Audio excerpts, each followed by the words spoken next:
We have already started to define this main page that will eventually be the page from where the user is going to save new contacts. We do need some other things for this main page to be enough for us to save contacts, starting with more entries, because right now we only have one. I do want to make a couple of changes in here.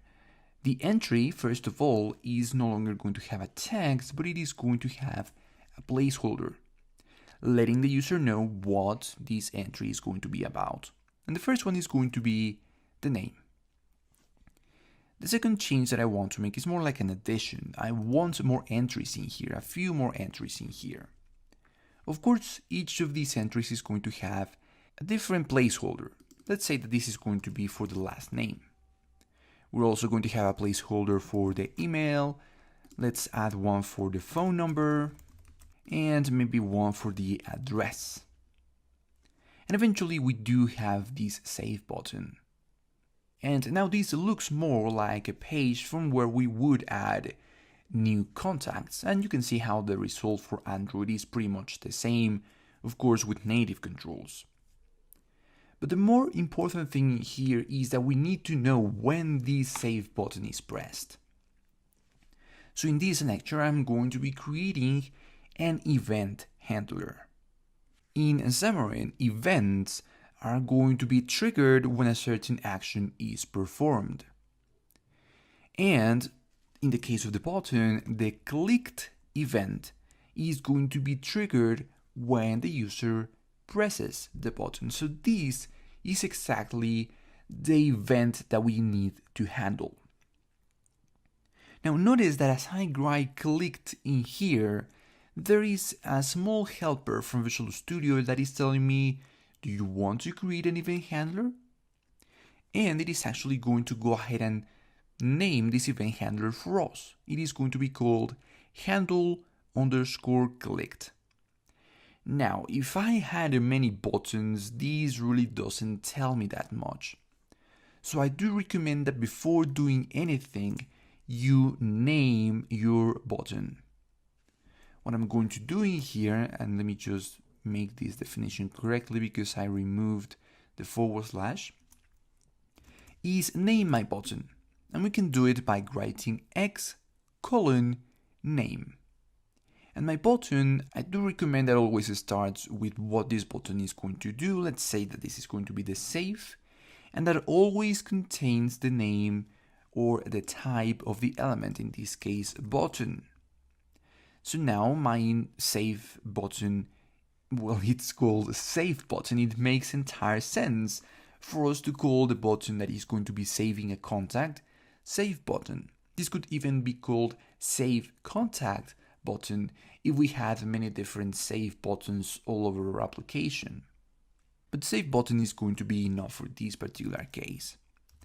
And so now when we want to create the clicked event, we can create the event handler, and notice that immediately before doing anything else, you can navigate it over to the main page, the C# file to be a little bit more specific.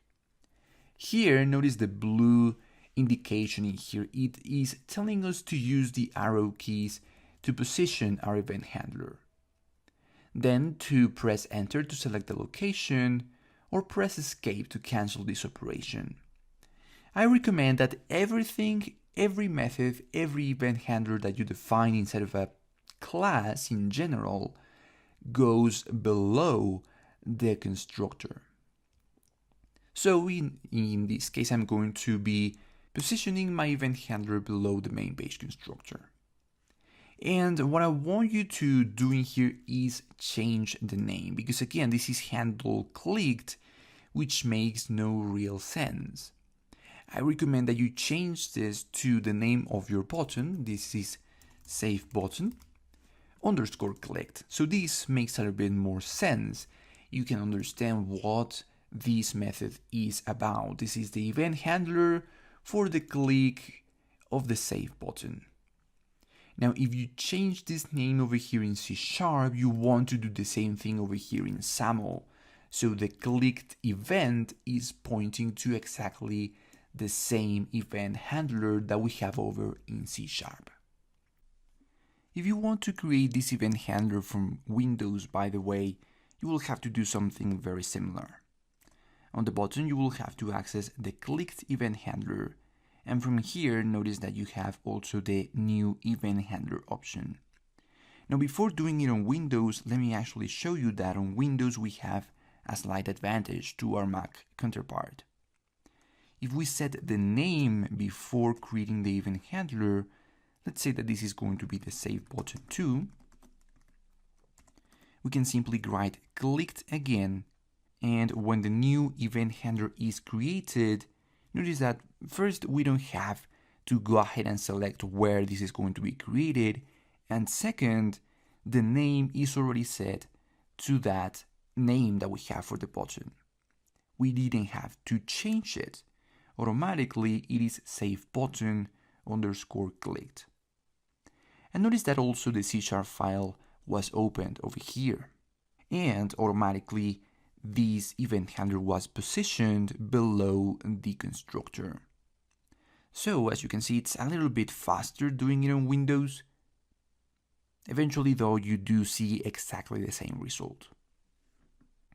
This is how you will be able to handle your clicks. Anything that you want to do when the save button is pressed is going to be executed inside of these two curly brackets. So all the functionality that you want to execute for saving is going to be in here. Just this is how you can do this. Now, we have this UI pretty much ready. We have learned how to define elements, and of course we have only used 3 of them, a stack layout, as a container, and an entry and a button. There are many other elements that you could add, like labels, lists, switches, date and time selectors, etc. For now, this is going to be enough for us to create a contact. Of course, we're not yet able to save anything because our save button event handler doesn't really do anything yet. But in the next section, we're going to start to work a little bit more with the functionality of our application. Particularly, we're going to finish up the navigation so we have another page where eventually the contacts are going to be listed, and this page where the contacts are going to be created. For now, you should be more familiar with XAML, how to define the UI of your Xamarin applications. Now in the next lecture, it's going to be quite clear how it is that you're going to be working with the functionality.